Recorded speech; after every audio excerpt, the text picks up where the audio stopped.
আসসালামু আলাইকুম। আশা করি সবাই ভালো আছেন। আপনারা অবগত আছেন যে কতক্ষণ আগে আমি একটা লাইভে এসেছিলাম, তো একটা বিষয়ে প্রতিবাদ করেছি।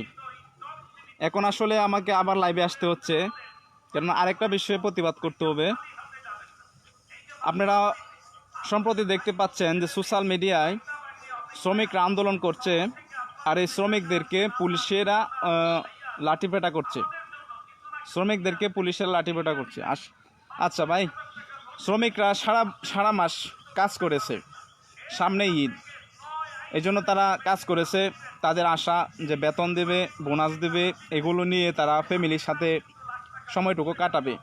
যদিও অনেকে সারা বছরের মধ্যে 2 ঈদে বাড়ি যায়, যেমন রাজশাহী, বরিশাল, চিটাগাং, এরকম অনেক দূর দূরান্তের শ্রমিকরা ঢাকা শহরে কাজ করে, কিংবা গাজীপুর, আশুলিয়া, সাভার, টঙ্গী এদিকে কাজ করে। তারা কিন্তু বছরে 2 বার বাড়ি যায়। তো তাদের বাড়ি যাওয়া আসার খরচ প্রায় 2-3 হাজার টাকা চলে যায়। তো এই শ্রমিকরা কিন্তু ইচ্ছা করে যে আমরা সারা মাস কাজ করে ঈদের বেতন বোনাস নিয়ে আমরা বাড়ি যাব। অসংখ্য শ্রমিক ভাই বোনদের কিন্তু একটাই দাবি যে বেতন বোনাস নিয়ে বাড়ি যাবে। কিন্তু যখন তারা শুনলো হঠাৎ করে যে কারখানা বন্ধ, বেতনও দেয় নাই, বোনাসও দেয় নাই, কিন্তু কারখানা বন্ধ, তখন আপনার কেমন লাগবে? আপনি সারা মাস পরিশ্রম করেছেন, কষ্ট করেছেন, যখন আপনি বেতন দিবে কথা আপনি শুনতেছেন যে আমি বেতন পাবো, সেই মুহূর্তে শুনলেন যে কারখানা বন্ধ, শ্রমিকরা কারখানা বন্ধ করে দিয়েছে, ঈদের আগে আর কারখানা খুলবে না, তখন আপনার কেমন লাগবে? সেই হতাশা থেকে, সেই দাবি দেওয়া থেকে শ্রমিকরা রাস্তায় নেমেছিল তাদের বেতন বোনাসের জন্য। শ্রমিকরা মাঠে নামতে হবে কেন? বাংলাদেশের আইনে কি শ্রমিকদের কি মাঠে নেমে তাদের বেতন বোনাসের জন্য আন্দোলন করতে হবে কেন? তাদের বেতন বোনাস তো আগেভাগে দেওয়ার কথা। হ্যাঁ, তো বাংলাদেশে আসলে নিয়ম আইনের কোনো মাথা নাই, মানে আইনের কোনো ইয়া নাই। এই শ্রমিকরা আজকে মাঠে নামছে, ওরা কি দেশের প্রধানমন্ত্রী হওয়ার জন্য মাঠে নামছে? ওরা কি এমপি মন্ত্রী হওয়ার জন্য মাঠে নামছে? ওরা কি ঢাকা শহরে 8 তলা 10 তলা বাড়ি বানানোর জন্য কি ওরা মাঠে নামছে? নাকি ওরা 2 বেলা রুটি খাওয়ার জন্য এই ঈদে পরিশ্রম করছে, ঈদের বেতন বোনাসের জন্য ওরা মাঠে নামছে? ওদের উপর পুলিশ এভাবে অত্যাচার করলো কেন? এভাবে লাঠিপেটা করলো কেন? একজন শ্রমিক সে চায় যে আমি প্রতি মাসে যা পরিশ্রম করব সে অনুযায়ী আমাকে প্রাপ্যটুকু বুঝিয়ে দেবে। কিন্তু বাংলাদেশ সরকার শ্রমিকদের প্রতি কতটা উদাসীন এটা দেখাই যাচ্ছে, যে শ্রমিকদেরকে তাদের প্রাপ্যটুকু বুঝিয়ে না দিয়ে কারখানার মালিকেরা কারখানা বন্ধ করে দিয়েছে। একটা বিষয় আপনারা খেয়াল করবেন যে গার্মেন্টস টেক্সটাইলে, বিশেষ করে গার্মেন্টসে যে শ্রমিকরা কাজ করে, তারা কী রকম পরিশ্রম করে, কী রকম কষ্ট করে, তারা 8 থেকে 16 ঘন্টা পরিশ্রম করে। যারা এই গার্মেন্টস সেক্টরে আছেন শুধু তারাই বুঝতে পারবেন। এত পরিশ্রম করার পরেও তারা কোনো বেতন পায় নাই, কোনো বোনাস পায় নাই। তাদেরকে মানে বেতন বোনাস ছাড়াই কারখানা বন্ধ করে দিয়েছে। এখন এই শ্রমিকরা কোথায় যাবে?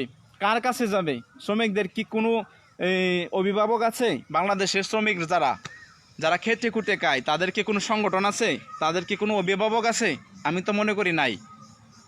এই জন্যই তারা বাধ্য হয়ে মাঠে নামছে, বাধ্য হয়ে রাস্তার মধ্যে নামছে, যাতে তাদের প্রাপ্য অংশটুকু তাদেরকে ফিরিয়ে দেওয়া হয়। তারা তো আপনার কাছে হাত পাতে নাই যে আমাকে ঈদ আসছে, আমাকে ভিক্ষা দেন, আমাকে জাকাত দেন, আমাকে ইয়া দেন। তাদের নিজের যে পরিশ্রম করেছে, ডিউটি করেছে, এই ডিউটির টাকাটা তারা চাচ্ছে যে আমাদের টাকাটা দেওয়ার জন্য। আসলে বাংলাদেশের শ্রমিকদের যে কষ্ট দেওয়া হয়, বিশেষ করে বাংলাদেশের শ্রমিকদেরকে যেভাবে অবহেলা করা হয়, বাংলাদেশের আর কোনো দেশে, আর কোনো বিশ্বে শ্রমিকদের সাথে এরকম নিষ্ঠুর আচরণ করা হয় না। এটা তীব্র নিন্দা জানাচ্ছি।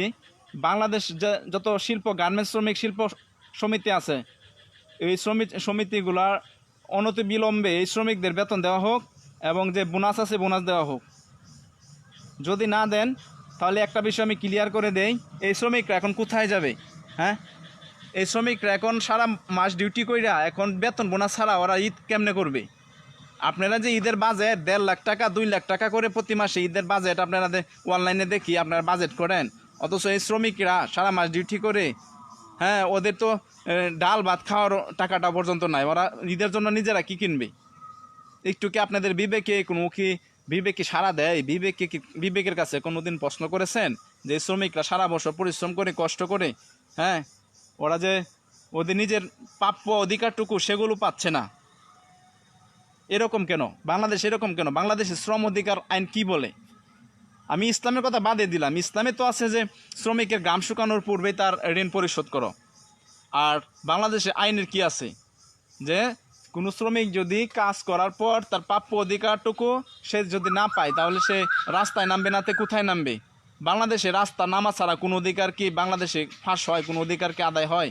বাংলাদেশে কোনো কিছু অধিকার আদায় করতে হলে রাস্তায় নামতে হয়। সেই প্রেক্ষাপটে পুলিশরা যে শ্রমিকদের উপর এভাবে অকথ্যভাবে নির্যাতন চালিয়েছে, এটা আসলে ঠিক হয় নাই।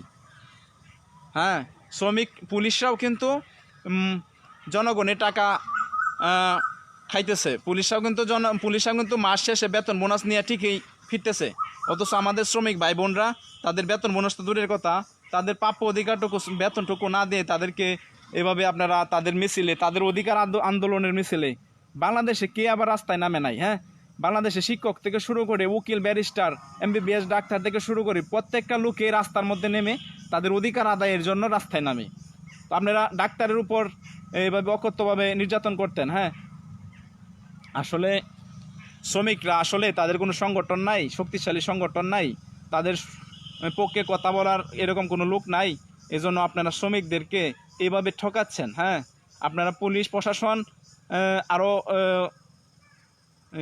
শিথিল হতে পারতেন, আপনারা এত কঠোর না হইলেও পারতেন। যাই হোক, বাংলাদেশের আইন শৃঙ্খলা রক্ষা করার ক্ষেত্রে পুলিশের মাঝে মাঝে কঠোর হতে হয়, এটা আমরা জানি, কিন্তু এত কঠোর হওয়া উচিত নয়। একজন শ্রমিক সে কি বাংলাদেশে কোনো ফৌজদারি কোনো ক্রাইমের সাথে জড়িত? সে কি তাকে এইভাবে আপনারা মারবেন কেন? তাকে এইভাবে আসলে যে অনলাইনে যে বিষয়টা দেখলাম, এটা আসলে অনেক খারাপ লাগলো। বাংলাদেশের শুধু শ্রমিকদের সাথে আপনারা পারেন, আপনারা পুলিশ অফিসার সহ বাংলাদেশে যত আয় উর্ধ্বতন কর্মকর্তারা আছেন, আপনারা শুধু শ্রমিকদের সাথেই পারেন, দুর্বলদের সাথেই পারেন। হ্যাঁ, দুর্বলের সাথে আপনারা আপনাদের শক্তি দেখাতে পছন্দ করেন, অথচ বাংলাদেশের যে MP মন্ত্রী, বাংলাদেশে এত বড় বড় কর্মকর্তারা বিদেশ কোটি কোটি টাকার বাড়ি করছে, ওদের দিকে আপনারা তাকান না। দুদক তো শুধু ওই প্রতিবেদন জমা দিয়েই শেষ। হ্যাঁ, এই জন্য আসলে তীব্র নিন্দা জানাচ্ছি।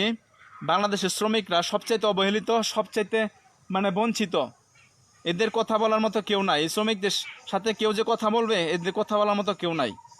তাই বাংলাদেশের সরকারের শুভবুদ্ধি উদয় হোক, শ্রমিকদের মাস শেষ হওয়ার সাথে সাথে তাদের বেতন বোনাস সঠিকভাবে দেওয়ার যে একটা আইন, সেটা আরও কার্যকর করা হোক এবং মাঠে সেটা প্রয়োগ করা হোক।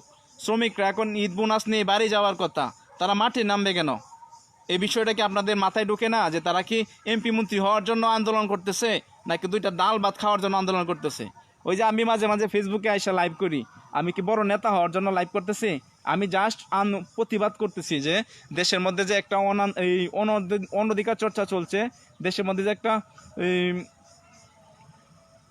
অস্থিতিশীল পরিস্থিতি চলছে, এটার বিরুদ্ধে আন্দোলন করতেছি। জাস্ট শুধু আমি এটা প্রতিবাদ করতেছি। বাস্তবে যদি আমি মাঠে থাকতাম, আমি শ্রমিকদের সাথে থাকতাম, শ্রমিকদের সাথে মাঠে থাকতাম। বাংলাদেশে সেই সকল মালিকদের, গার্মেন্টস মালিকদেরকে ধরে ধরে জবাবদিহিতার আওতায় আনা হোক যে আপনারা কেন শ্রমিকদের বেতন বোনাস না দিয়ে হঠাৎ করে গার্মেন্টস বন্ধ করে ফেললেন। তাই সবার যার যার অবস্থান থেকে প্রতিবাদ জানানো উচিত। আজকে আমি আরামে ঈদ করব আর আমার শ্রমিক ভাইয়েরা রাস্তার মধ্যে মার খাবে, এটা কি মানা যায়? একজন মুসলমান হিসেবে, একজন মানুষ হিসেবে, আমি মুসলমান বলবো না, একজন মানুষ হিসেবে আপনার বিবেকে কি এটা সাড়া দেয় না যে শ্রমিকরা এখন কেন আন্দোলন করবে? তাদের বেতন বোনাস তো আগে থেকে দেওয়ার কথা। হ্যাঁ, তারা মাঠে নেমে আন্দোলন করবে কেন? আসলে বাংলাদেশে যত ডাল ভাতের আন্দোলন আছে, এগুলো কিন্তু সফল হয় না, এগুলো আসলে আন্দোলনটা হারিয়ে যায়। যাই হোক, সবাই ভালো থাকবেন। অনতিবিলম্বে রাস্তায় যে সকল শ্রমিক ভাইয়েরা বোনেরা আন্দোলন করতেছে তাদেরকে বেতন বোনাস দেওয়া হোক। যদি শ্রমিকরা দিতে, মালিকরা যদি দিতে অস্বীকার জানায়, বাংলাদেশ সরকারের পক্ষ থেকে একটা ব্যবস্থা করা হোক। হ্যাঁ, আর এই যে সকল মালিকরা বেতন বোনাস না দিয়েই কেটে পড়েছে কিংবা ইয়া করা হয়েছে, আমি দেখলাম যে তাদেরকে বিদেশ যাওয়া নিষেধাজ্ঞা করা হয়েছে।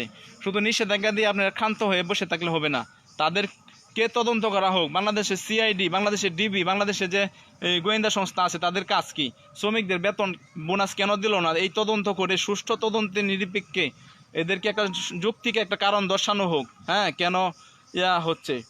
যাই হোক,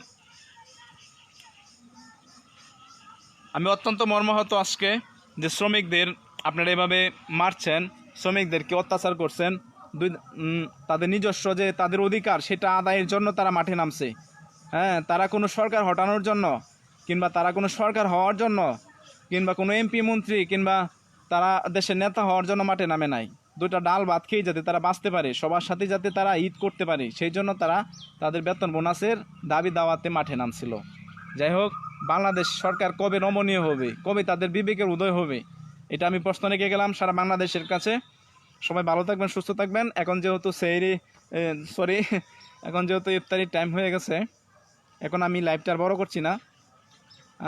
এতক্ষণ আমার সাথে যারা কানেক্টেড ছিলেন সবাইকে ধন্যবাদ। আমাকে দেখছেন স্বপ্নীল সবুজ ভাই, আমাকে দেখছেন রবিন মাহমুদ, ধন্যবাদ সবাইকে আমার সাথে থাকার জন্য। সবাইকে শুভেচ্ছা জানিয়ে আজকের মতো লাইভ এখানে শেষ করছি। আল্লাহ হাফেজ।